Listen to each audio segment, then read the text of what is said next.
태평성대에는 덕망과 재능을 겸비한 자가 필요하다. 당태종이 군주된 자는 반드시 인재를 택하여 관직을 맡기는데 경솔하게 사람을 쓸 수 없다 라고 했소. 정직하고 좋은 사람을 기용한다면 좋은 일을 하는 사람들을 위해 모두 선을 권하지만 나쁜 사람을 잘못 기용하면 선하지 못한 사람들이 다투어 나오게 되오. 그런 까닭에 나는 임용하는 일에 있어 신중히 선택할 것이오 라고 했더니 위징이 인물의 사악함과 발음을 확실하게 아는 일은 예로부터 매우 어려웠습니다.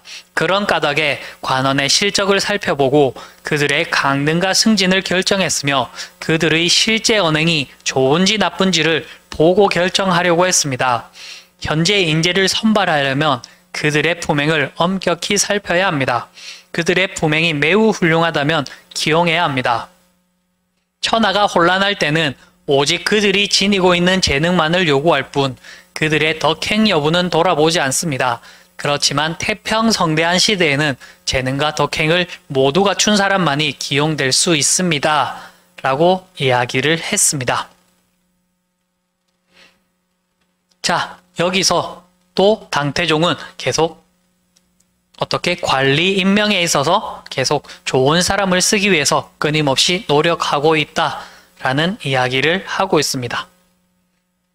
여기서 위징의 아이디어를 우리가 채택할 필요가 있을 것 같습니다. 인물의 사악함과 발음을 알기 위해서는 예전에도 어려웠고 지금도 어렵고 앞으로도 어려울 것입니다.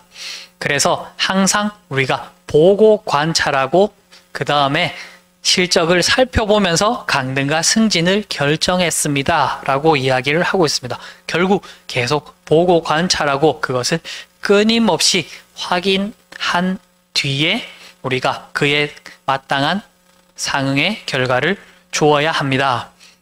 그리고 지금은 인재를 선발하려면 품행을 엄격히 살펴야 합니다. 그리고 품행이 좋다면 기용을 해야 합니다. 라고 했습니다. 천하가 혼란할 때에는 오직 재능만이 필요한데 태평성대한 시대에는 재능과 덕행을 모두 갖춘 사람만이 기용될 수 있습니다. 라고 했습니다.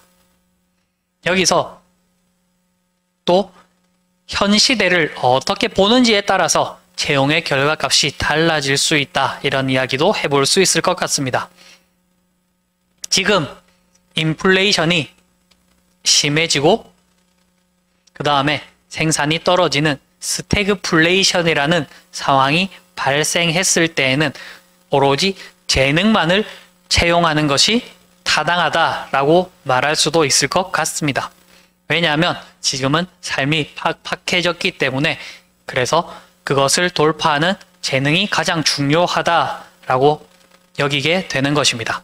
그러나 우리가 오랜 역사적으로 장기적으로 생각해보면 지금 이 시절만큼 태평성대한 시절은 없었습니다.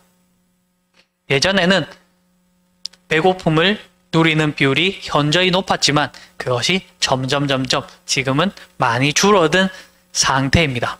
그렇기 때문에 지금 같은 태평성대는 없을 수도 있습니다. 그래서 지금은 어떻게 재능이 중요한 것이 아니라 덕행을 모두 갖추어야 됩니다. 라는 이야기를 생각해 볼 수 있습니다. 그래서 요즘은 도덕성을 많이 요구하는 시대입니다. 대표적인 예로는 음주운전을 들 수가 있습니다. 음주운전을 통해서 한번 낙인이 찍혀버리면 그것을 다시 되돌릴 수 없는 상황으로 나의 재능을 꽃피울 수 없는 상황으로 연결되기도 합니다. 그렇기 때문에 지금을 살아가는 우리들은 항상 내가 도덕성에 문제가 있지는 않을지 항상 조심해서 판단을 하셔야 합니다. 왜 그러냐 하면 예전에는 정보가 생각보다 많지는 않았습니다. 하지만 요즘에는 핸드폰이라는 것을 통해서 우리가 무엇을 보려고 하고 무엇을 관찰하려고 하고 우리가 어떤 생활을 하고 있고 어디를 주로 다니는지가 모두 다 데이터화되어 있습니다. 그렇기 때문에 여러분이 예전에는 한 번의 실수는 병가지 상사로 그냥 넘어갔을 수도 있지만 이제는 한 번의 실수마저도 그것들을 끄집어내려서 다른 데 악용하려는 경우가 많습니다. 예전에 크랩 멘탈리티라고 다른 사람을 끌어내리고 험담하는 이런 것들에 사용된다면 여러분들은 분명히 더 큰 재능이 있음에도 불구하고 약간의 도덕성으로 인해서 그 재능을 곱히지 못할 수도 있습니다. 그렇기 때문에 계속 도덕성은 내가 이것은 괜찮을까, 괜찮지 않을까, 사람들에게 흠을 잡히는 일을 하지 않으면서 살려고 하는 것, 그것이 우리가 이 에피소드를 통해서 배울 수 있는 점이 아닐까 생각이 됩니다. 그리고 재능은 이제 어떻게 활용을 해야 하는가에 대해서 한번 설명을 드리려고 합니다. 자, 지금 태평성대가 아니고 만약에 어떤 위기 상황이기 때문에 그런 재능을 발휘해야 된다라고 한다면 여러분들의 관찰을 통해서 점점 앞으로 사고를 확장시켜 나가보는 것, 그것이 재능을 발휘하는 길이라고 저는 생각합니다.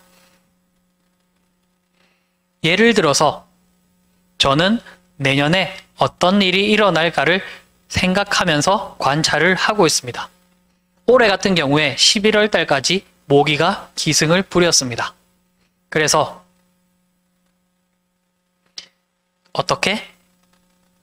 날씨가 겨울에 따뜻하다면 내년에는 흉년이 들 확률이 높다라는 우리의 속담이 있습니다. 그렇다라고 한다면 농사가 잘 되지 않을 것이고 그렇게 되면 어떻게 될 것이다? 우리의 음식료 값이 더 올라갈 수도 있지 않을까 이런 생각을 해보게 되는 것입니다. 그것을 지금은 알 수 없지만 점점 이렇게 계속 생각을 하면서 관찰하게 되다 보면 여러분들이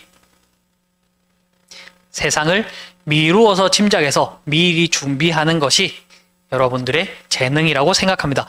위기가 어려울 때에는 그것을 돌파하는 순발력은 결코 그 시점에서 나오는 것이 아니라 미리미리 준비되어진 것이기 때문입니다. 자, 또 다른 에피소드를 통해서 여러분들이 지혜의 영감을 얻으셨으면 좋겠습니다. 저는 식물에 대해서 관심을 갖고 주로 보고 있습니다. 왜 그러냐 하니 지금 요즘 사람들은 동물을 많이 키우고 동물과 교감하려는 노력을 많이 하고 있습니다. 그러나 유일한 문제는 동물은 사람이 계속 관리를 해줘야 한다는 것입니다. 강아지 같은 경우에는 떨어뜨려 놓으면 외로움을 느끼기 때문에 계속 주인이 옆에 있어야 하고 그러면 내가 어디 출장을 간다거나 어디에 여행을 가는 경우에 같이 동행을 할 수 없는 경우도 많습니다. 그래서 요즘은 그것들의 욕망을 충족시키기 주기 위해서 애견 호텔이라든지 그런 맡김 서비스들이 나오고 있습니다. 그러나 그 맡김 서비스에서도 지금 물려서 사망하는 사고가 생긴다든지 주인이 예기치 못한 상황들이 발생하고 있습니다. 그래서 결국 동물들을 키울 수 없는 환경이 되는 사람들은 식물에 눈을 돌리지 않을까 이런 생각을 해보면서 세상을 보고 있는 것입니다. 어떤 사람들은 지금 식물을 키우고 그것을 다시 판매를 함으로써 큰 소득을 얻고 있다라고 합니다. 물론 그 이전부터 있었는지는 모르겠습니다만 결국 그 동물들을 사랑하는 그 사람들의 트렌드가 어디로 향하게 될 것인지 저는 식물을 포인트로 잡았지만 여러분들은 어느 쪽으로 갈 것인지 내가 개를 키워봤을 때 이런 것들이 불편하더라. 그것을 해결해 주는 것이 하나의 또 여러분들이 군주로서 기능이 될 수도 있고 내가 해보니 다른 이런 것들로 넘어가게 되더라 하는 것들을 여러분들이 알고 계신다면 그것을 미리미리 준비하는 것, 그것이 여러분들이 앞을 내다보는 안목이 될 것이고 그것은 위기를 탈출하는 재능이 될 것이며 그것은 여러분들이 언제 어디에 쓰이게 된다 하더라도 적재적소에 그것을 활용할 수 있는 지혜가 되는 재능이 될 것이라고 저는 생각합니다.